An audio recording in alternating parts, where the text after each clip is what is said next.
एक बार पूरा मजमा अपने दोनों हाथों को फिजा में लहरा कर कहें या रसूल अल्लाह, और एक बार कहें या हबीब अल्लाह।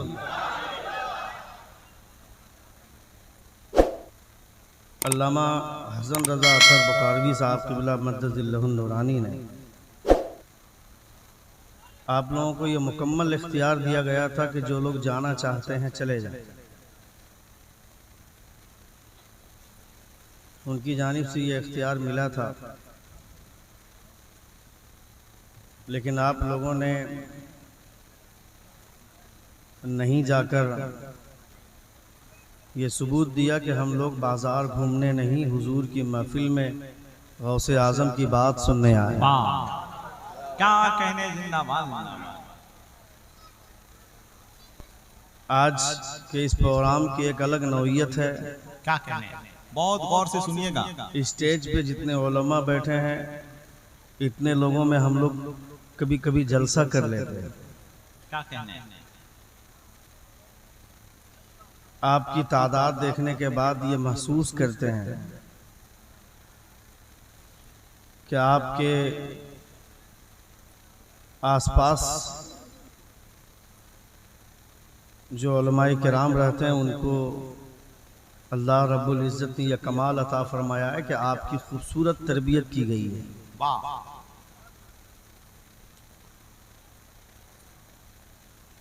खिताब करने वाले चाहे जितना भी अच्छा खिताब कर दें, मगर कल फिर आपको ज़रूरत पड़ेगी तो ये इलाकाई उलमा ही आपके काम आएंगे। क्या कहनी, सुभान अल्लाह सुभान अल्लाह।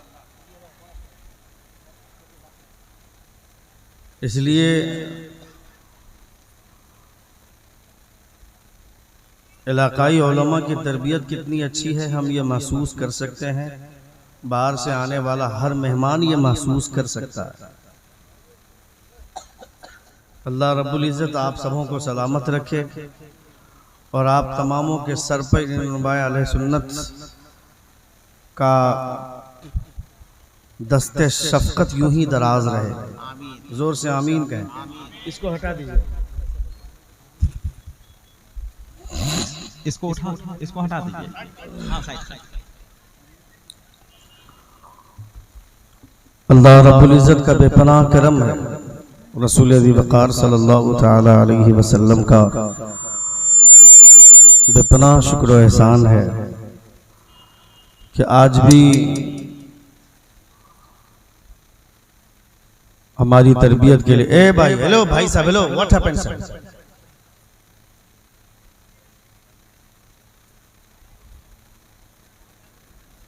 अभी तकरीर शुरू नहीं हुआ है। जितनी तारीफ कर दो लोगों का नफ्स इतना मोटा हो जाता है कि फौरन उठ के जाने लगते हैं। जैसे लगता है कि अब दो चार जुमले में तारीफ हो गई, अब हम जन्नती बन गए। ये डेकोरेशन देखने के बाद आपको नहीं लगता है कि इसके पीछे बड़ी मेहनतें कार फरमा? 1.5 महीने 2 महीने से मेहनत कर रहे हैं, उसके बाद ये खूबसूरत रिपोर्ट हम देख रहे हैं, इतना अच्छा नतीजा हम देख रहे हैं। कम से कम इसकी कद्र करनी चाहिए। आप बाहर से आए हैं तो भी आप बैठ करके सुने, मोहल्ले के हैं फिर भी बैठ करके सुने। हम देवबंदियों को बुरा भला बोलते हैं, मगर देवबंदी आखिर तक महफिल में बैठा रहता है। जब तक दुआ नहीं हो जाती वो उठकर नहीं जाता है। और सुन्नियों को पता नहीं किसने समझा दिया कि 4 मिनट बैठो, 2 मरतबा सुभान अल्लाह बोल दो, जन्नत चले जाओ। क्या लम्हे फिक्रिया है, बहुत अच्छे साहब। बैठ करके आप सुने, हुजूर की बातें सुन रहे हैं आप।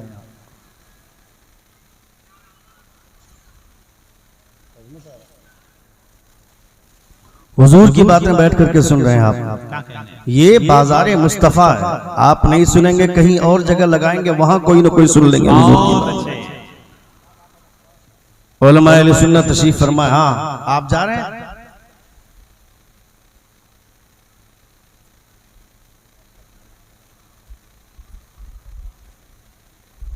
अरे आ जाएंगे अज़मत। वो रास्ता क्लियर नहीं, वो अपना रास्ता क्लियर किया। जलसे कहीं भी खराब होते हैं तो उस जलसे के डैमेज होने के पीछे मैं बोलता हूँ 3 रीजन होते हैं।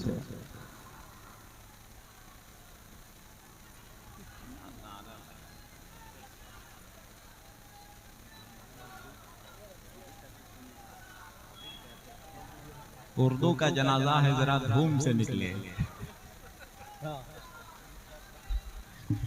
वाह, चलिए यही आएंगे, घबराइए मत। अपने मेहमान हो गया भाई, नारा लगाने वाले आइए बैठिए। हो गया, चलिए हम नारा लगा रहे हैं, सब लोग जवाब दीजिए। जिनके दिल में हुसैन की मोहब्बत है, जरा हुसैन और हसन के नाम पर जरा अपने दोनों हाथों को उठाएं। सब लोग अपने हाथों को उठाएं। नारे तकबीर, नारे रिसालत, या हसन या हुसैन या अली, सरकार गौसुल आजम कॉन्फ्रेंस, नारे तकबीर, नारे रिसालत। जनाबे अजमत भागलपुरी तशरीफ लाए, हम अपनी तरफ से आपकी तरफ से उनका इस्तकबाल करते हैं। इत्मीनान के साथ बैठिए, तकरीर सुनिए, फिर इसके बाद इंशाअल्लाह उन्हीं की बात।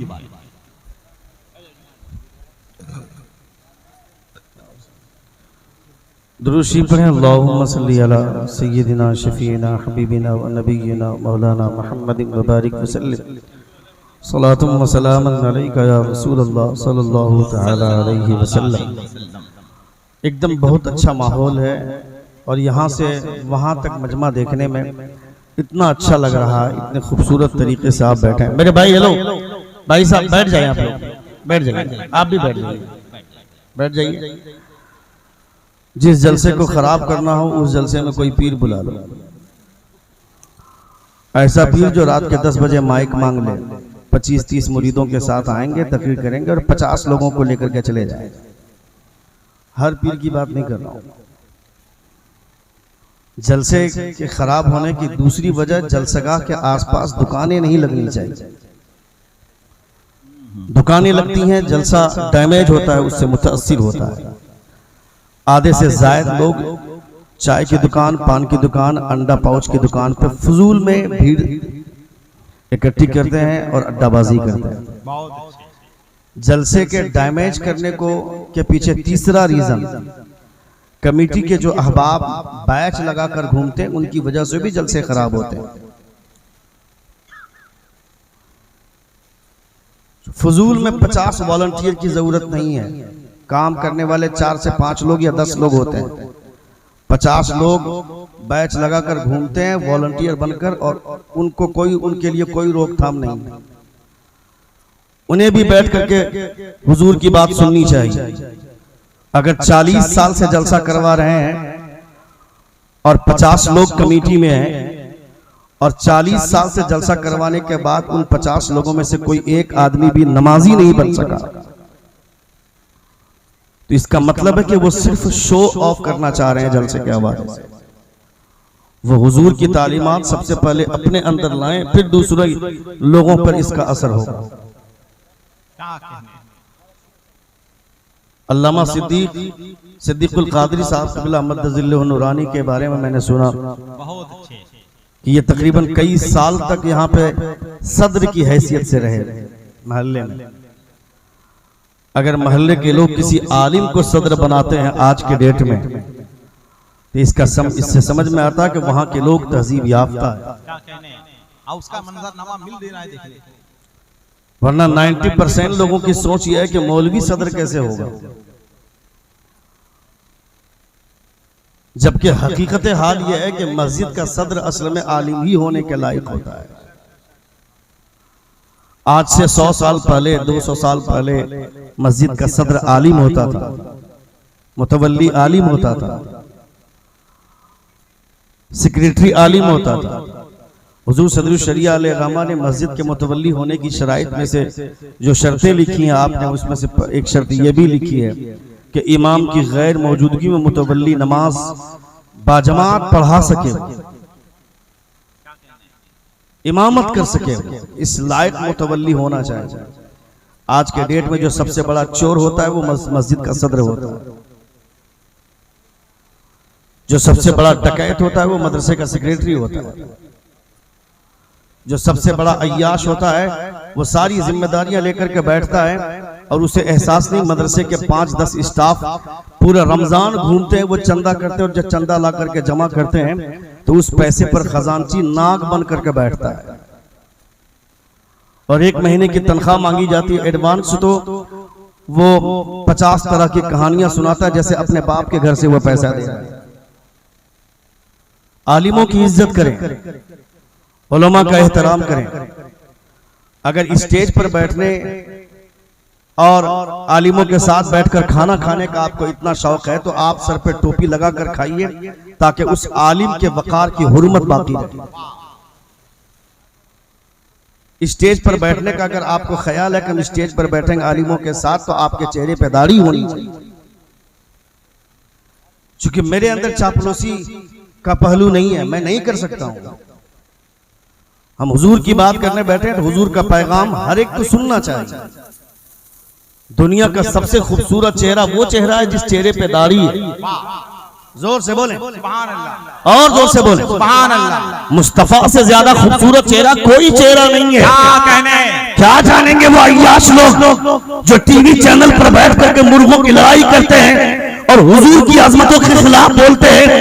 वो क्या जानेंगे हुजूर की शान क्या है, हुजूर की शान क्या है। ये जानना हो तो किसी टपोरी साधु को सुनने की जरूरत नहीं है। हज़रत शेख सादी शिराजी फरमाते हैं बलगल उला भी कमाल ही कसरत तुझा भी जमाल ही। He reached the highest place by his perfection. He removed the darkness by his beauty. दुनिया के तमाम खूबसूरत चेहरे एक तरफ और आमना के लाल का तलवा एक तरफ। नारे तकबीर, नारे रिसालत।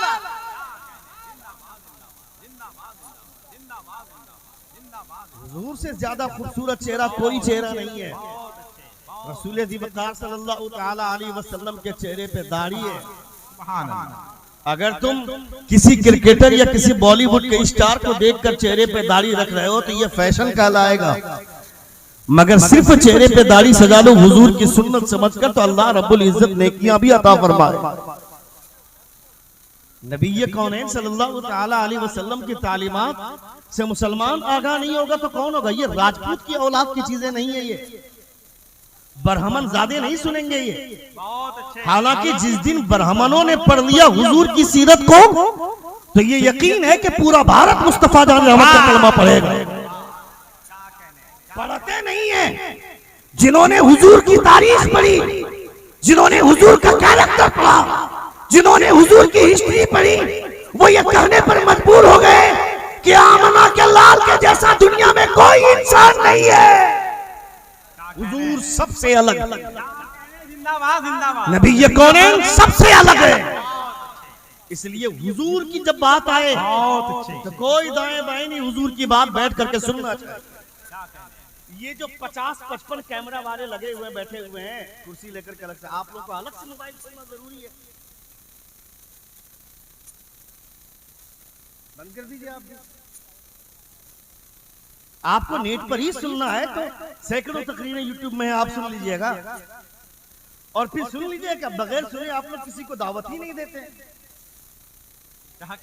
कोई खतीब और कोई शायर या कोई नकीब अगर किसी को मशवरा देता कि फलां खतीब को रख लो बहुत अच्छा बोलते हैं, रुकिए, तुरंत यूट्यूब खोलेगा और तस्दीक करेगा कि यूट्यूब में उसकी तकरीर है कि नहीं है, सुन लेगा तब बुलाएगा। जब यूट्यूब में सुन करके बुलाते हैं तो सामने बैठ करके सुनिए, फिर आप कैमरे की तरफ क्यों जा रहे हैं। क्या कहने, सामने बैठ करके सुनिए ना। 10 मिनट की तकरीर यूट्यूब में बैठकर सुनिएगा, उस 10 मिनट की तकरीर में 5 मरतबा जो ऐड आएगा, एक लड़की आकर के ऐड बोलेगी, उसकी जुल्फें देखना हराम, उसकी आवाज सुनना हराम, उसकी गर्दन देखना हराम। जितनी देर तक अपनी उस ऐड को देखा है वो हराम काम में आप मुलव्विस हुए। चले थे 10 मिनट की तकरीर सुनने के लिए, 10 मिनट की तकरीर में 5 मरतबा विज्ञापन आया, 5 मरतबा ऐड आया, उस लड़की को देखा, हमने गुनाह कमाया। मगर जलसों में बैठकर सामने जो तकरीर होती है, 1 घंटे की तकरीर के दरमियान में कोई विज्ञापन नहीं होता, कोई ऐड नहीं आता है, कोई लड़की नहीं आती है। जितनी देर तक बैठते हैं तवज्जो आलिम के चेहरे पर होती है और कान में सिर्फ मुस्तफा की बातें दाखिल होती है। क्या कहने, जिंदाबाद जिंदाबाद या रसूल अल्लाह। क्या कहने, जिंदाबाद जिंदाबाद जिंदाबाद जिंदाबाद। क्या मैं कमेटी के तमाम लोगों को मुबारकबादी पेश करता हूँ। बड़ी मेहनत की आप लोगों ने, बहुत अच्छे, इतना शानदार जलसा आपने सजाया और इतने खूबसूरत जलसे के लिए मेहनतें दरकार होती ही हैं। इतना आसान नहीं इतना बड़ा प्रोग्राम करवा लेना। और मैंने कई दिन देखा कि सोशल मीडिया के हवाले से कई चैनल वाले आकर के इस प्रोग्राम का प्रचार कर रहे हैं, बड़ा अच्छा लगा। अल्लाह रब्बुल इज्जत आपके जज्बात को सलामत रखे। जोर से आमीन कहें। एक बार हाथ उठाकर फिजा में कहें या रसूल अल्लाह, और एक बार कहें या हबीब अल्लाह। After 5 years of research I have come to the conclusion that Muslims have a greater love for their Nabi than their religion of Islam।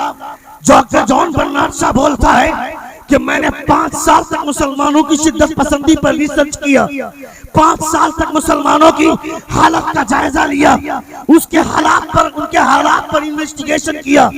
After 5 years of research, 5 साल की तहकीक करने के बाद I have come to the conclusion that, मैं इस नतीजे पर पहुंचा हूं कि Muslims have a greater love for their नबी than their religion of Islam, कि मुसलमान सबसे ज्यादा पूरी दुनिया में जिससे मोहब्बत करता है वो कोई दूसरा नहीं है, वो आमना का लाल है। जोर से बोले, जोर से बोले, जोर से बोले।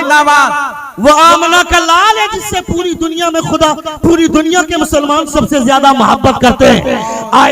आई लव मोहम्मद के बैनर पर आग लगाने वालों, मुसलमानों के बच्चों को एफआईआर के जरिए सलाखों के पीछे डालने वालों, तुझे पता ही नहीं है तुम 72 लोगों को, 72 नौजवानों को, मौलाना तौकीर रजा खान समेत 72 नौजवानों को जेल के पीछे डालकर सोचता है मुस्तफा से मोहब्बत कर जाएगी, मुसलमानों के सीने से हुजूर की मोहब्बत का चिराग बुझ जाएगा।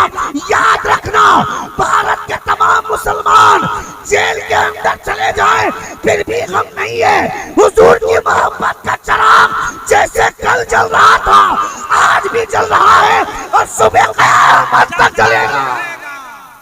क्या कहने, नारे तकबीर, नारे रिसालत, सरकार गौसुल आजम कॉन्फ्रेंस, क्या कहने, जिंदाबाद जिंदाबाद जिंदाबाद जिंदाबाद। After 5 years of research, we have come to the conclusion that Muslims have a greater love for their Nabi than their religion of Islam। मगर तुम्हें यह भी सोचना होगा कि आई लव मोहम्मद का बैनर बाइक पे मत लगा, टी शर्ट के पीछे लगा करके मत घूम, कहीं ऐसा ना हो कि मोहब्बत में तुम गलती कर जाओ। ये किसने कहा कि everything fair in love and वार? जिस लुच्चे ने ये स्लोगन दिया होगा दुनिया का सबसे बड़ा भड़ुआ होगा, जिसने ये कहा होगा कि everything fair in love and वार, प्यार और जंग में हर चीज जायज है। याद रखना, जब हुजूर के प्यार की बात होगी तो यहाँ अदब का दायरा, उसकी ताजीम। जोर से बोले। जब किसी आवारा लड़की से प्यार करो तो प्यार का तो कोई कंसेप्ट ही नहीं है शादी से पहले हुजूर की शरीयत में। ये आवारा लड़कियों से प्यार के हवाले से जो फिजा खराब करने की बात है ये उस हद तक चल सकती है, मगर जब हुजूर की बात आएगी तो यहाँ हुजूर की मोहब्बत में अदब करना ये निहायत ही जरूरी अम्र है, वरना हालात ऐसे हुए। खबरदार खबरदार, जैसे और लोगों से बात करते हैं मेरे महबूब से बात मत करना, वरना आमाल बर्बाद हो जाएंगे और तुझे खबर तक भी नहीं होगी। ये खुदा फरमाता है अन तहबत आमालुकुम अंतुम ला तशऊरून, आमाल बर्बाद हो जाएंगे तुझे खबर भी नहीं होगी। बहुत अच्छे। हमारा घर टूटने वाला होगा ये जान जाएंगे तब हम दूसरा मकान बनाएंगे, बाढ़ के नजर हमारा मकान होने वाला ये जान जाएंगे तब हम दूसरा मकान बनाएंगे। यह टूट जाएगा हमको पता चलेगा जब किसी दूसरी झोपड़ी के बारे में सोचेंगे, लेकिन पता ही नहीं चलेगा और मेरा घर टूट जाएगा तो फिर क्या करेंगे। ये आप जानेंगे कि आपका ईमान जा रहा है, आपके अमाल बर्बाद हो रहे हैं, तब ना आप सोचेंगे। खुदा तो फरमाता पता भी नहीं चलने दूंगा, क्योंकि बात मेरे हुजूर की है, मेरे महबूब की है। जब हुजूर के हवाले से उलमाए किराम फरमाते, बरेली शरीफ के स्टेज पर किसी खतीब ने कहा था कि हुजूर ने अपना लुआबे दहन डाला, उनको तौबा करवाया गया। ये कह करके हमारा ताल्लुक अदब से है। जब हुजूर के हवाले से कहेंगे तो ये नहीं कहना लुआबे दहन डाला, ये कहना है लुआबे दहन से नवाजा। जोर से बोले। जोर से बोले, सुभान अल्लाह, और जोर से बोले। पूरा मजमा हाथों को फिजा में लगा कर कहें या रसूल अल्लाह, और एक बार कहें या हबीब अल्लाह। ये उलमाए किराम मिंबर नूर पर जलवा बार है, इनको कोई जरूरत नहीं है बैठने की, ये चाहे तो अपने घर पे आराम कर सकते हैं, लेकिन ये तमाम उलमा बैठे हुए हैं, मैं इनका शुक्रगुजार हूं। ये सिर्फ और सिर्फ इसलिए बैठे कि ताकि ये प्रोग्राम कामयाब हो जाए। कौन खतीब किस अंदाज में बोलता है, उनकी गुफ्तगू की रवानी कैसी है, उनके जुमलों की तरतीब कैसी है, ये सारी चीजें बाद में देखी जाती हैं। पहले देखा यह जाता है कि स्टेज पर जो उलमा होते हैं उनका सपोर्ट किस अंदाज का होता है। बहुत सारी जगहों पर हमने देखा है कि स्टेज पर जो बैठने वाले उलमा होते हैं वो चेहरा ऐसे बसोर कर बैठते हैं कि तबीयत नहीं चाहती तकरीर करने की, पता नहीं वो क्या सोच करके बैठते हैं। मगर अल्हम्दुलिल्लाह इस स्टेज पर जितने उलमा बैठे हैं सब एक दूसरे को की हौसला अफजाई कर रहे हैं और ये सोच रहे हैं बोलने वाला कौन है, कहां से आया उससे मतलब नहीं है, पढ़ने वाला कहां से आकर पढ़ रहा है उससे मतलब नहीं है। समीर रजा मुरादाबादी हो, चाहे फिर अजमत रजा भागलपुरी हो, चाहे मुफ्ती शमसुद्दीन मकराना हो, चाहे शहाबुद्दीन सकाफी हो, ये जितने लोग आए हैं ये बात किसी और की नहीं, मुस्तफा जाने रहमत की बातें कर रहे हैं, हुजूर की बातें हो रही, रसूल दिवकार सल्लल्लाहु तआला अलैहि वसल्लम की बातें होंगी तो फिर उनका सपोर्ट किया जाएगा। यहाँ आकर के कोई दुनियावी बातें नहीं, हुजूर की बातें। सुभान अल्लाह, जज़ाकल्लाह। अच्छा जज़ाकल्लाह आपने ऐसी जगह पे कहा है कि डर लगने लगता है। हाँ, क्योंकि खतीब को चुप करने के लिए भी जज़ाकल्लाह ही कहा जाता है। एक बार जोर से कहें या रसूल अल्लाह, और एक बार कहें या हबीब अल्लाह, रसूल दिवकार सल्लल्लाहु तआला अलैहि वसल्लम। अच्छा हुजूर गौसे आजम क्या है, गौसुल आजम कॉन्फ्रेंस, कितना कितना खूबसूरत नाम। हजरत शेख इब्न वहब रदियल्लाहु ताला ने जो हुजूर गौसे आजम के की विलादत से 100 बरस पहले के एक बुजुर्ग हैं, तवज्जो के साथ सुनिए। लोग बोलते हैं ना हालात बहुत खराब हैं, हालात बहुत खराब नहीं है, हालात जितने खराब गौसे आजम के दौर में थे उतने खराब अभी नहीं है। बहुत अच्छे, समझ रहे हैं आप? अगर रोशनी का अंदाजा करना हो तो अंधेरे में जाओ, तब रोशनी का अंदाजा होगा। हजरत ईसा अलैहिस्सलातु व तस्लीम के तकरीबन 600 बरस गुजर जाने के बाद हुजूर की आमद, इतना खतरनाक दौर कि एक औरत के साथ बंद कमरे में 15-20 मर्द मिलकर के ज़िना करते थे, और जब वो औरत प्रेग्नेंट होती थी तो वो औरत जिस मर्द की तरफ इशारा करती थी वो बच्चे का बाप वही कहलाता। इससे गंदा समाज कभी दौर में नहीं देखा, किसी भी दौर में। गैर मुस्लिमों के यहाँ भी, हिंदुओं के यहाँ भी शादी से पहले जिस लड़के और लड़की का ताल्लुक होता है उसको वो लोग भी नाजायज ही मानते हैं। आज अगरचे लिविंग रिलेशनशिप के नाम पर चाहे जितनी भी गंदगी परोस लें, मगर आज भी जिन लोगों का दिल साफ है वो उसे गंदा ही समझते हैं कि शादी से पहले कोई कनेक्शन नहीं होना चाहिए लड़की और लड़की। बहुत अच्छे। अब जब गैर मुस्लिमों के यहाँ ये है तो हुजूर की तालीमात में कितनी खुशबू होंगी। जोर से बोले, और जोर से बोले, जोर से बोलिए ना भाई। सुभान अल्लाह। अब उस कदर गंदा माहौल है, हुजूर तशरीफ ला रहे हैं, नबी ये कौन है ना रहे, इतना गंदा समाज, उस गंदे समाज में जब नबी तशरीफ लाए, नबी ये कौन है फरमाते हैं मैं अरब को इतना पाक कर दूंगा, इतना पाक कर दूंगा कि एक औरत 7 मील की दूरी से अकेली आएगी, खाने काबा का तवाफ करके अकेली चली जाएगी, कोई मर्द उसे लड़कियों से भी देखना गवारा नहीं करेगा। ऐसा हुआ भी, एक औरत 7 मील की दूरी से अकेली आई, खाने काबा का तवाफ करके अकेली चली गई, किसी मर्द ने नहीं देखा। बहुत बात की बात, हज़रत सुल्तान सलाहुद्दीन अय्यूबी का दौर, तमाम ईसाइयों ने मिलकर ये फैसला किया कि सुल्तान सलाहुद्दीन अय्यूबी को रोकने का एक ही तरीका है कि चौराहे पर अपनी लड़कियों को श्रृंगार के साथ खड़ा कर दो। जब उनका काफिला गुजरेगा, मुसलमान नौजवान जब लड़कियों की तरफ देखेंगे ये पागल होकर फरेफ्ता हो जाएंगे।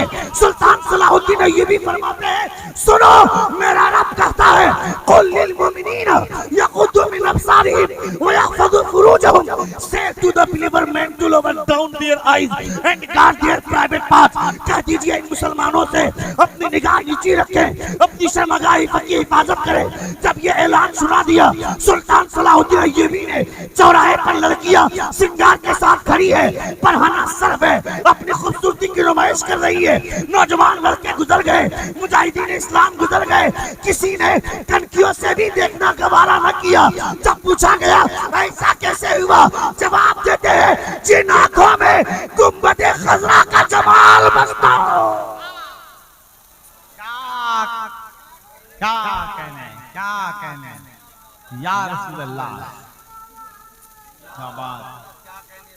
क्या कहने, जिंदाबाद जिंदाबाद जिंदाबाद। जिन आंखों में गुंबदे खजरा का जमाल बसता हो, वह किसी और के हुस्न की तरफ देखे ये गवारा ही नहीं है। जोर से बोले। सुल्तान सलाहुद्दीन अय्यूबी को अल्लाह रब्बुल इज्जत ने वो शोहरत और वो मकबूलियत अता फरमाई। जा रहे हैं आप, अकेले मत जाइए, दो चार लोगों को साथ लेकर फिर घूमिएगा कैसे बाजार।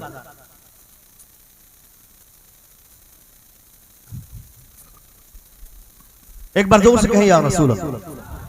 पूरा मजमा हाथों को फिजा में लहराकर कहें या हबीब अल्लाह। इतने खतरनाक दौर में हुजूर तशरीफ लाए और हुजूर ने इतना अच्छा माहौल बना दिया, इतना अच्छा माहौल बनाया कि अरब में कोई किसी लड़की को कनखी से भी देखना गवारा नहीं करता था। साफ और शफाफ समाज। उसके बाद कुछ दिनों के बाद जब समाज में सरासिनगी फैली, हुजूर गौसे आजम का जब दौर आया, इतने खतरनाक दौर था, इतना खतरनाक दौर था कि लोग कई हिस्सों में बटे हुए थे। बगदाद शरीफ की अगर बात करूं तो बगदाद शरीफ में अलग से शियों की हुकूमत थी। मिंबर पर खड़े होकर कोई सिद्दीक अकबर का या कोई उमर फारूक का नाम तक नहीं ले सकता था, इतना बुरा माहौल था। आज तो चाहे हुकूमत जिसकी भी हो, सीना ठोक कर आप हुजूर की भी बात कर रहे हैं, हुजूर के गुलामों की भी बात कर रहे हैं। चूंकि आपने खून दिया इस मुल्क को, मेरी वफाओं का मुझसे सबूत मत मांगो। वतन से प्यार का जज्बा तो मेरे दीन में, अटूट रिश्ता है मेरा वतन की मिट्टी से, मेरे बुजुर्गों की खुशबू इसी जमीन में। पागल हो रहे हैं जो आज कुर्सी पर बैठ करके तांडव मचा रहे हैं। उनको बोलना हमने सिखाया, चलना हमने सिखाया, जिंदगी गुजारने का ढंग क्या होता है ये हमने बताया। वरना इब्ने बतूता जब हिंदुस्तान आया था तो औरत की चीख सुन करके बेहोश हो गया था। हालात इतने बुरे थे कि मर्द जब मरता था तो उसकी बीवी को सारी औरतें घेर करके बैठ जाती तो कहती थी तेरा मर्द चला गया दुनिया से, अब तू विधवा बन करके जिंदगी गुजारेगी। उससे आसान रास्ता है, अगर शौहर से वफादारी करनी है तो जिस चीते पे तुम्हारा शौहर लेटा हुआ है उसी चीते पर जाकर पति के साथ लेट जाओ और आग जब उसको लगाई जाएगी तुम भी जल जाना। वफादारी से बोलते हैं।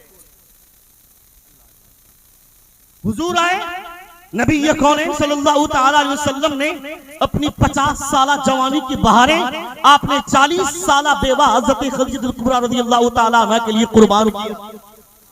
25 साला जवानी की बहारें आपने कुर्बान की। जब ये पैगाम ख्वाजा गरीब नवाज ने भारत की धरती पर लहराया, कहा सुनो, जब तक खुदा की मर्जी नहीं होगी कोई मौत के घाट पे नहीं उतर सकता है, किसी को मौत नहीं आ सकती है। वो मर्द चला गया, उसकी जिंदगी इतनी ही थी, उससे उसकी औरत का क्या कसूर है, उसे जिंदगी जीने का हक है। जब हुजूर की तालीमात बताया और इस्लाम की खुशबुएं फैलाई तो पूरे भारत में 2 4 या 200 नहीं 90 लाख पंडितों का कलमा पढ़ाकर इस्लाम में दाखिल कर। ये ख्वाजा गरीब नवाज की तारीफ। आप तो बैठ करके हुजूर की बात कर रहे हैं, हुजूर की बात कर रहे हैं। रसूल दी वक़ार सल्लल्लाहु अलैहि वसल्लम, अल्लाह रब्बुल इज्जत ने हसन भाई को वो कमाल अता फरमाया। ये अगर जलसा छोड़ दें, सिर्फ ये कलाम लिखें, हालांकि एक किताब इनकी आ चुकी है, एक दूसरी किताब आ रही है और फिर मज़ामीन का मजमुआ आने वाला है। जो भी किताब लिखते हैं, मेरी किताब आ रही है हुजूर शेखुल मुस्लिमीन की सवाने पर, तकरीबन 500 पेज की किताब है, उस पर ये तकरीज लिख रहे हैं। जो भी लिख रहे हैं किताबें तकरीज इनसे लिखवाते हैं। आप समझ सकते हैं कि किस हद तक इनका कलम चलता है। अल्लाह रब्बुल इज्जत इनके कलमी तवानाइयों में मजीद बरकतें अता फरमाए। बहुत सारे लोग नकार लेने के बाद उस कोने में जाकर के बैठ जाएंगे, पान से मुंह तूबे रहेंगे, उनको शर्म आती है किसी का हौसला बढ़ाने में। जब इतना ही बुरा लगता है तो ये काम करते ही क्यों है? मगर अल्लाह रब्बुल इज्जत ने इन्हें जो जज्बा अता फरमाया है, समीर रजा इलाहाबादी जब ये पढ़ रहे थे तो इनको ये मजमा देखने के बाद, स्टेज पे इतने उलमा देखने के बाद इनको थोड़ा सा एहसास हुआ होगा, क्योंकि बच्चा है, लेकिन स्टेज से सपोर्ट जो मिला, ये बंदा हीरो बन गया। हुजूर की नाम पढ़ रहा है तो कोई सपोर्ट करना चाहिए। तुम्हारा बच्चा गाना गा रहा होता है तो तुम भी हंसते हो, तुम्हारी बीवी भी हंसती है। कयामत में दोनों कितने कूटे जाओगे पता चलेगा। जिस दिन तुम्हारा बेटा नाम पढ़ने लगे, ये समझ लेना कि मेरा खून सही रास्ते पर जा रहा है। गाना गाने की उम्र में मुस्तफा की नाम पढ़ता हुआ जा रहा है। 4 साल की उम्र में तुम्हारा बेटा, बहुत अच्छे, तुम्हारा बेटा तुम्हारी गोद में बैठ करके मोबाइल निकालता, मोबाइल निकालो भाई साहब, keep your silent please, may I have your attention. एक बार जोर से कहें या रसूल अल्लाह, और एक बार कहें या हबीब अल्लाह। 4 साल की उम्र का बच्चा हमारी गोद में बैठकर हमारे जेब से मोबाइल निकालता, मोबाइल निकालकर मोबाइल का पैटर्न लॉक खोलता है, पासवर्ड डाल लेता है, उसके बाद यूट्यूब खोलता है, यूट्यूब खोल करके गाना बजाता है। कौन गाना? नानी तेरी मोरनी को मोर ले गई। ताज्जुब की बात नहीं है अगर तुम्हारा बेटा खोल रहा है, तो तुम्हारी बीवी ने उसको इस लायक बनाया है। पहले की माएं जब बच्चा रोती थी तो उसे सीने से लगाती थी, और सीने से लगाते ही बच्चा चुप हो जाता था। मगर अब की माएं सीने से नहीं लगाती है, बच्चा रोता है तो मोबाइल निकाल करके वही गाना लगा कर देती है उसको, तब बच्चा चुप होता है। क्या सच्चाई है। कहां जा रहे हैं भाई साहब? हेलो, डोंट डिस्टर्ब मी यार।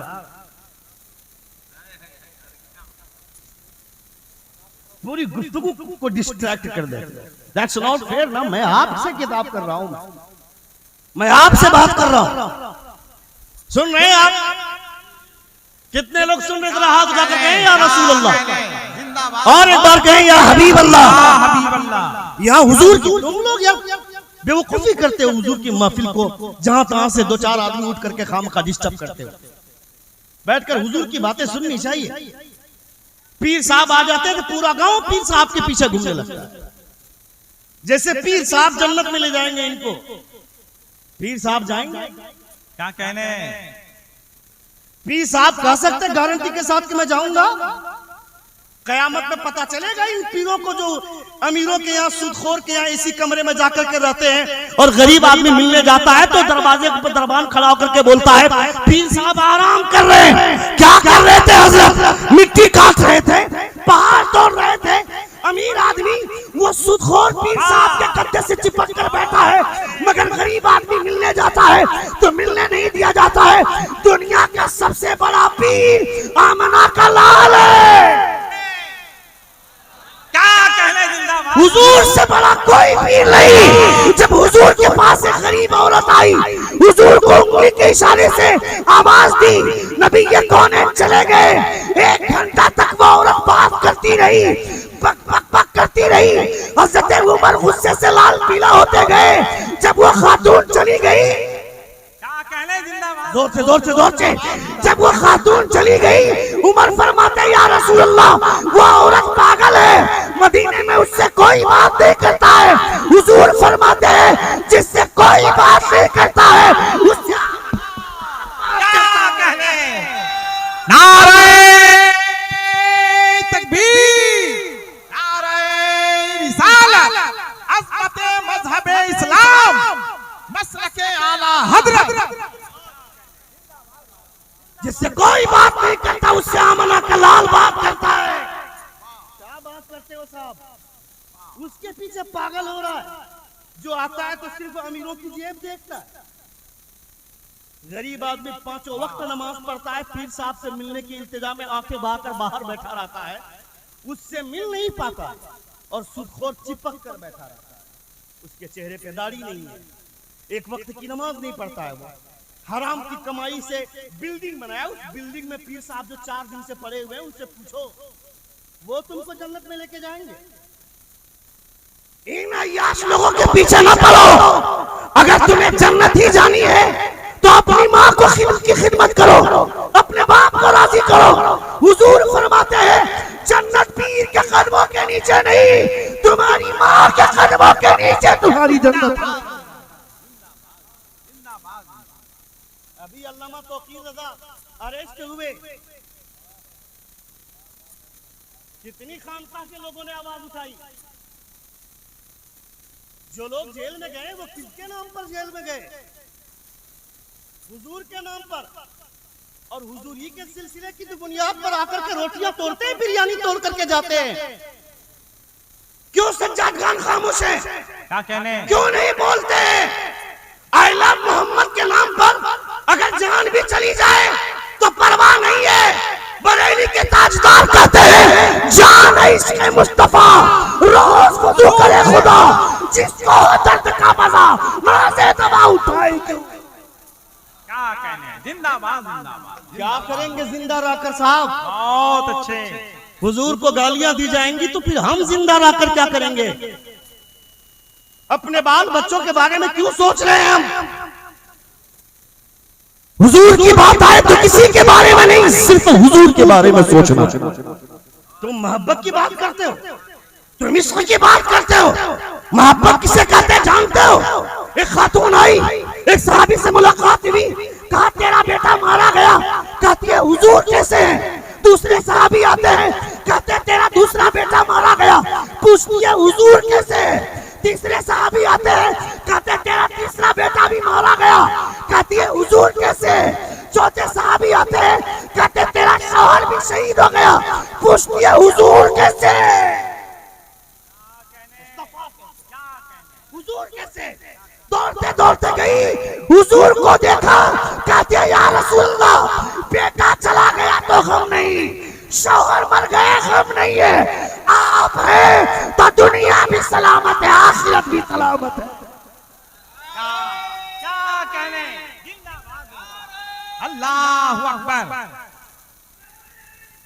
या रसूल अल्लाह, या रसूल अल्लाह, अल्लाह अकबर।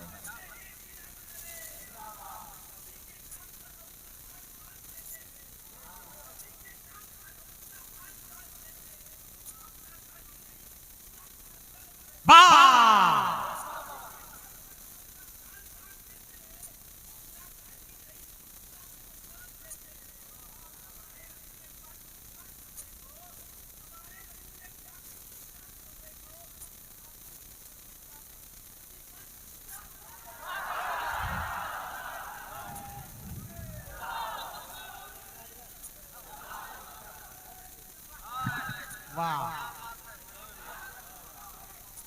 वाह, लब्बैक लब्बैक या रसूल अल्लाह, लब्बैक लब्बैक लब्बैक या रसूल अल्लाह। सूए करबल से सूए जन्नत तक करबला का इमाम काफी है। 100 यजीदों के वास्ते यारो एक हुसैनी गुलाम काफी है। कोई कर सकता है मुकाबला इन नौजवानों का? कोई नहीं कर सकता है। जालिमो, हम नहीं कहते कि हमारे बच्चे तलवार लेकर के मैदान में आ जाएं। कसम खुदा की, अगर हम सिर्फ हुजूर की सुन्नत अदा करने लगे तो पूरी दुनिया हमारे कदमों पे गिरेगी। पूरी दुनिया हमारे कदमों पे गिरेगी। क्यों? वो जो न थे तो कुछ न था, वो जो न हो तो कुछ न हो। जान है वो जहान की, जान है तो जान। तुम्हें कोई जरूरत नहीं तलवार लेकर मैदान में आने की, पत्थर लेकर के। लोग बदनाम करते, करने दो। तुम अगर सही से सिर्फ हुजूर का मिसवाक उठा लो ना जोर से, अरे क्या अच्छी हुजूर की सुन्नत समझकर सिर्फ मिसवाक उठा लो तो दुनिया उस मिसवाक का मुकाबला नहीं कर सकती है। मदीने में बच्चे खेल रहे हैं, खेलते खेलते बॉल उड़ गई और उड़ करके एक पादरी के पास चली गई।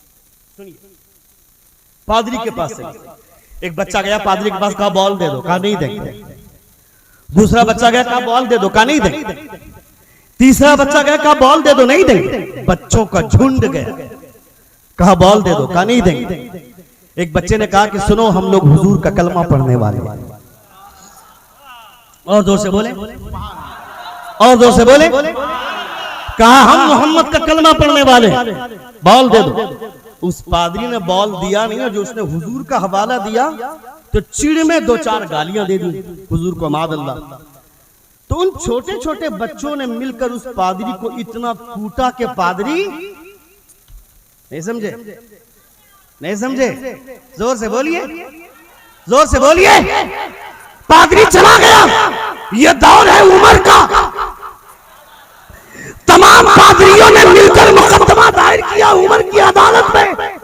कहा उमर, तेरे इंसाफ के चर्चे हैं, तेरी अदालत का शोहरा है, एक पादरी को मदीने के बच्चों ने मिलकर मारा है, इंसाफ चाहिए किसास की सूरत में, जान का बदला जान, किसास चाहिए। उमर ने फरमाया ऐसे फैसला नहीं होगा, बच्चों को बुलाओ। बच्चे बुलाए गए, बच्चों से सुनूंगा फिर फैसला होगा। बच्चों से पूछा, कहा क्यों मारा पादरी को, क्या हुआ था? कहा बॉल गई, हमने मांगा नहीं दिया। फिर हम लोग तमाम ग्रुप के साथ गए, बॉल मांगा नहीं दिया। फिर हमने कहा हुजूर का कलमा पढ़ते हैं, फिर भी नहीं दिया। कहा तो फिर मारा क्यों? गाली दी उसने तुझको या तुम्हारी माँ को या तुम्हारे बाप को? उन बच्चों ने कहा अमीरुल मोमिनीन, हमें गाली देता चलता, हमारे बाप को गाली देता चल जाता, हमारी माँ को गाली देता चल जाता, मगर उस पादरी ने उन्हें गाली दी है जिनके सदक़े में खुदा ने मेरे बाप को भी पैदा किया है और मेरी माँ को भी। क्या कहने, बहुत अच्छे, जिंदाबाद।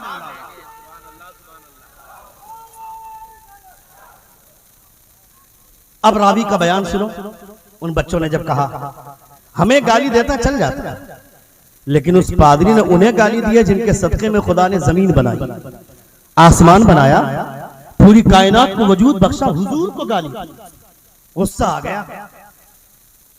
रावी का बयान सुनिए तवज्जो के साथ, एक बार जोर से कहें या रसूल अल्लाह। रावी का बयान है, जितना अच्छा हज़रत उमर उस दिन मुस्कुराए थे उतना अच्छा कभी नहीं मुस्कुराए थे। आप फरमाते हैं अल-यौम अज़्ज़ल इस्लाम, अल-यौम अज़्ज़ल इस्लाम, आज इस्लाम को इज्जत मिल गई इसलिए कि मदीने के छोटे छोटे बच्चों के सीने में मुस्तफा की मोहब्बत का चिराग जल गया है। हुजूर की मोहब्बत का चिराग जल जाना कोई आसान काम नहीं है। अपने बच्चों के सीने में हुजूर की मोहब्बत का पाठ पढ़ाइए। रबीउल अव्वल में 4 बैनर कम लगाई, लेकिन 4 बातें हुजूर की अपने बच्चों को ज्यादा बताई। 4 लाइटों की लरी कम सुनाई, कम लगाइए घर में, लेकिन अपने बच्चों को 4 बातें हुजूर की ज्यादा बताइए। तुमने मोहब्बत को इतना सस्ता कर दिया। जाइए आप लोग, जाइए जल्दी जाइए, आप लोग डिस्टर्ब कर रहे हैं। और बोलूं 5-10 मिनट, कितने लोग सुनना चाहते हैं? जरा हाथ उठाकर कहें या रसूल अल्लाह, और एक बार कहें या हबीब अल्लाह। 4 साल का बच्चा मेरी गोद में बैठ करके मेरा मोबाइल निकाल लेगा और पैटर्न लॉक खोलेगा और पासवर्ड डाल करके यूट्यूब खोल लेगा। लोग बोलते हैं आकर के हजरत मेरा बच्चा बहुत तेज दिमाग रखता है, हाई स्टेटस का ब्रेन है उसके पास। क्या भाई? रोज पैटर्न लॉक बदलता हूं, रोज जान लेता है, रोज पासवर्ड चेंज करता हूं, रोज सीख जाता है। मोबाइल बगल में रखता हूं, उठा लेता है अपनी मर्जी से, पता नहीं पासवर्ड उसको कैसे याद हो जाता है। तेज लड़का है, तेज नहीं होगा। देख रहा है सुबह शाम एक ही कमरे में बाप भी सोया है, माँ भी सोई है, बाप अलग मोबाइल में बिजी है, माँ अलग मोबाइल में बिजी है, बेटा क्या करेगा? तो 4 साल की उम्र में बच्चा अगर मोबाइल में यूट्यूब खोल ले रहा है तो चौराहे पर बोलता है मेरा बेटा बहुत तेज है। अभी मत बोल, अभी इस लायक नहीं हुआ है तेरा बेटा, अभी मत बोल, अभी सीना ठोक करने की आदत तुम्हारी, ताकत तुम्हारी अंदर नहीं आई है, अभी कहीं बोल भी मत, ये शर्मिंदगी वाली बात है। तेरा बेटा मोबाइल खोलता है, यूट्यूब खोलता है और फख्र के साथ बोलता है आज मत बोल, तू उस दिन बोलने के काबिल हो जाएगा जिस दिन कुरान खोलना तेरा बेटा जान जाएगा। उस दिन फिर यहाँ नहीं, रांची शहर में मेन चौक में खड़े होकर सीना ठोक कर बोलना मेरा बेटा यूट्यूब खोलना नहीं जानता, मगर खुदा का शुक्र है मेरा बेटा कुरान खोलना जानता है और कुरान खोलकर कुरान पढ़ना जानता है। जिस दिन आपके बेटे के अंदर ये मलका आ जाए, बहुत अच्छे। उस दिन आप सीना ठोक कर बोलने के काबिल हो जाए। अभी बोलने के काबिल नहीं है। अपने उलमा का एहतराम कीजिए, अपने उलमा की इज्जत कीजिए। हमारे उलमा क्या करते हैं, नई जगह पे कहीं पे जाते हैं और पता करते हैं कि इस मोहल्ले के लोग किसी सिलसिले से मुरीद नहीं है, किसी सिलसिले के पीर साहब को बुला करके सारे लोगों को मुरीद करवा दिया ताकि कम से कम सारे लोग बच जाएं, किसी सिलसिले से जुड़ जाएं। उसके बाद 1 साल के बाद पीर साहब आना हुआ, जलसा था, मोहल्ले के लोग गए पीर साहब को रिसीव करने के लिए स्टेशन। क्या हुआ?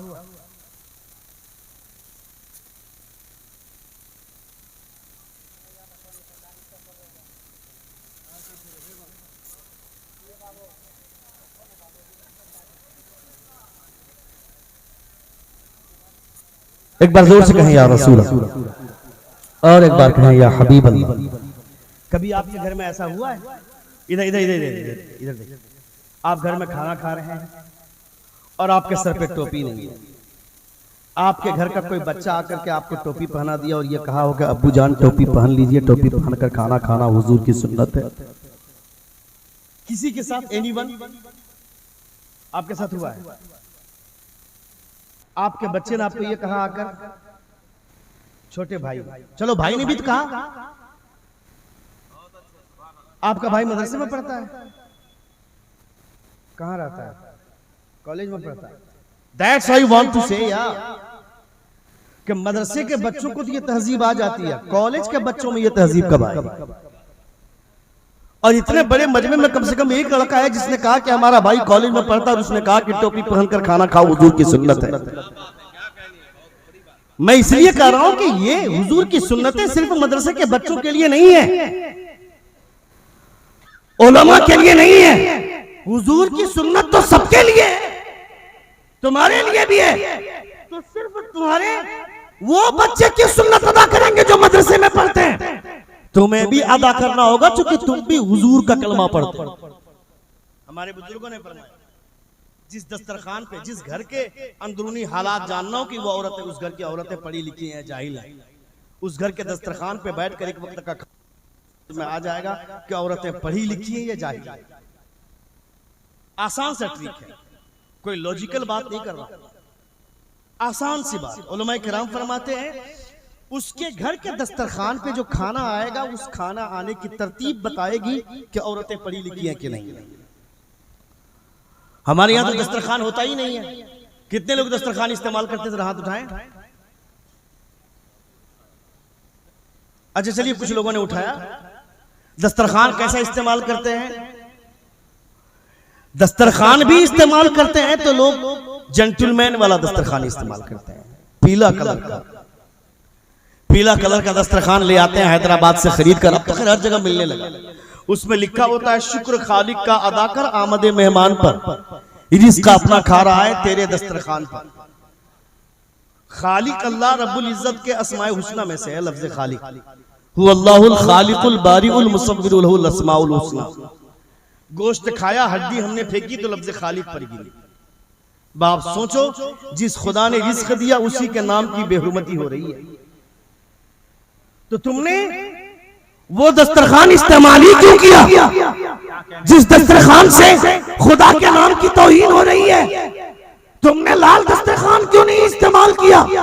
ख्वाजा गरीब नवाज के पीरो मुर्शिद ख्वाजा उस्मान हरवनी फरमाते हैं, जो लाल दस्तरखान इस्तेमाल करने की आदत डाल लेता है, खुदा कल क़यामत के मैदान में उसे जन्नती जोड़ा अता फरमाएगा।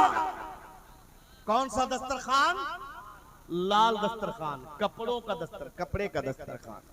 अब तो लोग दस्तरखान भी यूज एंड थ्रो इस्तेमाल करते हैं, कागज वाला इस्तेमाल करो और फेंक दो। और अगर कहीं प्लास्टिक वाला इस्तेमाल करते हैं तो ये बोल करके इस्तेमाल करते हैं, प्लास्टिक में चूंकि नए नए स्टाइल आते हैं, ये दस्तरखान है, लेकिन सुन्नत लाल दस्तरखान। लाल दस्तरखान इस्तेमाल कीजिए। और जब दस्तरखान पे खाना आए तो पहले सलाद, दाल, सब्जी, इसमें से कोई भी तरकीब हो जाए, सब्जी आ जाए, दाल आ जाए, रोटी सबसे आखिर में आनी चाहिए, चावल सबसे आखिर में आना चाहिए। क्यों? चावल और रोटी मतबू हैं, बाकी सारी चीजें ताबे हैं। गोश्त ना हो तो चल जाएगा, सब्जी ना हो चल जाएगा, लेकिन रोटी और चावल ना हो तो कैसे चले? चावल और रोटी मतबू है, ये बाकी चीजें ताबे हैं, रोटी और चावल सबसे आखिर में। और अगर पहले आ जाए तो दस्तरखान पे बैठे हुए लोगों के लिए ये लाजिम है कि वो एक ही दाना उठाकर सही चावल को शुरू कर दे खाना, ताकि सब्जी का इंतजार करके चावल का वकार न गिराए। समझ रहे हैं आप? तकरीरें लोग, चूंकि हम लोग भी उसी नहज के आदी हो गए, तकरीर में सोचते हैं कि जब तक 4-5 नारे नहीं लगेंगे हमारी तकरीर कामयाब नहीं हुई। हम लोग भी ये सोचते, चूंकि आप लोगों ने मौसम ऐसा बनाया, शायर को जब तक उनको 10-15 नारा नहीं मिलेगा, और अब तो ऐसा बोलते हैं कि इस शेर पे कितने लोग खड़े होकर के दिखाते हैं, दिखाइए। मैंने फला जगह पे पढ़ा, हैदराबाद में जलजला आ गया, हमने इसको हैदराबाद में पढ़ा तो तूफान पर, इसीलिए नाम पड़ता है कि जलजला आ जाए, इसीलिए नाम पड़ता है कि तूफान आ जाए। नाम पढ़ने की बरकत से आया हुआ जलजला थम जाना चाहिए। नात की बरकतों से तूफान रुकता है, नात की बरकतों से आग बुझती है। तू कैसे बोलता आग लग गई थी? जब हुजूर की नात पढ़ रहे हैं, हुजूर की बात कर रहे हैं, क्योंकि आपने मौसम वैसा बनाया, वरना सलीके के साथ जब किसी नातखा को सुनिएगा तो उनको पढ़ने में कोई धूम धमाका नहीं हुआ। बच्चे ने पढ़ा, अजमत भी पढ़ेगा, अजमत की शायरी मुझे बहुत अच्छी लगती है, उसके पढ़ने का अंदाज भी बहुत अच्छा लगता है। ये पागल की तरह वो जो फिटिंग फाट जो जुब्बा पहन करके आते हैं नातखा, जिससे कमर के साइज का एहसास हो जाता है, पढ़ना कम जानते हैं, फुटानी ज्यादा है आज के डेट में। और जिन लोगों को पढ़ना आता है उनके पास फुटानी नहीं होती है, वो आते हैं हुजूर की नात पढ़ते हैं, हुजूर की नात को सलीका मंदी के साथ पढ़ने का हुनर है। एक बार जोर से कहिए या रसूल अल्लाह। तो हुजूर गौसे आज़म का दौर, एक बार जोर से कहिए या रसूल अल्लाह। इतना खतरनाक दौर के बगदाद में कोई सिद्दीक अकबर का नाम नहीं ले सकता, कोई उमर फारूक का नाम नहीं ले सकता। मिस्र में अलग तूफान बरपा था, फातिमियों की हुकूमत थी। इस खतरनाक दौर में हुजूर सैयदना शेख अब्दुल कादिर जिलानी है, और जब हुजूर गौसे आजम आए, तवज्जो इधर, हुजूर गौसे अल्लामा इब्ने जौजी रहमतुल्लाह ताला अलैह जैसे लोग जिनके कलम के तराशे से उनको गुस्ल दिया गया तो कलम का तराशा बच गया। आपने वसीयत की थी कि मुझको जब गुस्ल दोगे तो मेरे पानी को जिस लकड़ी से गर्म करोगे तो मेरे कलम के तराशे, यानी वो कलम का तराशा जिससे मैंने किताबें लिखी है, हुजूर की बात की है, उस कलम के तराशे से पानी गर्म किया जाए। पानी गर्म किया गया तो तराशा बच गया। वो जो 12 लोग आए थे हुजूर गौसे आजम की महफिल में सवाल करने के लिए, उन लोगों को भेजने वाले अल्लामा इब्ने जौजी थे, उन्होंने भेजा था। कोई अगर कुरान पाक की तफसीर बोलेगा तो कौन सी तफसीर बोलेगा? एक तफसीर, दो तफसीर, तीन तफसीर, चार तफसीर, 13 तरह के तफासीर वो लोग पढ़कर आए थे। मगर जब हुजूर गौसे आजम ने बोलना शुरू किया तो कुरान की एक आयत की 40 तफसीरें बयान की गौसे आजम ने। 40 तफसीर। उस गौसे आजम की पैदाइश के 100 साल पहले के बुजुर्ग है हजरत शेख इब्न वहब रज़ियल्लाहु ताला। हजरत शेख इब्न वहब रज़ियल्लाहु, आखिरी बात मेरी सुनी, हजरत शेख इब्न वहब हुजूर गौसे आजम पैदा नहीं हुए, 100 साल पहले की बात कर रहा हूं मैं। जैसे हुजूर की आमद से पहले मुस्तफा के चर्चे थे, उसी तरह हुजूर गौसे आजम की विलादत से पहले उनकी विलायत के चर्चे थे। पैदाइश के 100 बरस पहले हजरत शेख इब्न वहब बहुत बड़े बुजुर्ग हैं। उनकी मकबूलियत और उनकी शोहरत का जवाब नहीं।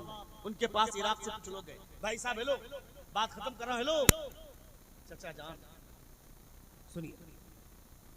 गए इराक से कुछ लोग मिलने के लिए, गए सलाम किया, उन्होंने जवाब दिया, पूछा कहां से आ रहे हो? कहा इराक से आ रहे हो। हजरत शेख इब्न वहब जमीन पर बैठे रहते, उठकर खड़े हो जाते, जोर से उठकर खड़े होते, फरमाते क्या कहा? इराक से आ रहे हो? कहा हाँ इराक से आ रहे हैं। आप फरमाते हैं इन्नल्लाह नव्वरा वुजूहकुम बिज़ुहूरि रजुलिन इस्मुहु काना अब्दुल कादिर मज़हरु फिल इराक व मस्कनु फिल बगदाद व हुवा यक़ूल क़दमी हाज़िही अला रक़बति कुल्ली वलिय्यिल्लाह। Allah would shine your face through a person who will appear very soon. His name would be Abdul Qadir and he would be say my footstep on the neck of all awliya of Allah. आप फरमाते हैं खुदा तुम्हारे चेहरे को रोशन करे उस शख्स के जरिए जो अनकरीब पैदा होने वाला है। जोर से बोलिए, जोर से बोलिए। पैदा होगा इराक में मगर रहेगा बगदाद में, और वो ये कहेगा मेरा कदम तमाम औलिया अल्लाह की गर्दनों पर है। जब वो कहेगा ज़बान अब्दुल कादिर की होगी मगर बोली अल्लाह रब्बुल इज्जत की। ये हुजूर सैयदना शेख अब्दुल कादिर जिलानी गौसे आजम रज़ियल्लाहु ताला अन्हु की शान। आप जब हुजूर गौसे आजम की महफिल में बैठे हैं तो ये ख्याल करें कि बगदाद के शाह ने करवटें लेकर के आपको याद किया है, तो आप यहाँ बैठकर हुजूर गौसे आजम का जश्न मना रहे हैं। अल्लाह रब्बुल इज्जत हम तमामों को नबी ये कौनैन से बेपनाह मोहब्बत करने की तौफीक अता फरमाए। हमारे बोलने में या आपके सुनने में कोई गलती हुई हो, सभी हजरात हमारे साथ मिलकर बावाज़े बुलंद तो इस्तग़फ़ार पढ़ें। अस्तग़फ़िरुल्लाह रब्बी मिन कुल्लि ज़ंबि व अतूबु इलैहि। जोर से कलमे शहादत पढ़िए, अशहदु अल्ला इलाहा इल्लल्लाह व अशहदु अन्ना मुहम्मदन अब्दुहु व रसूलुहु।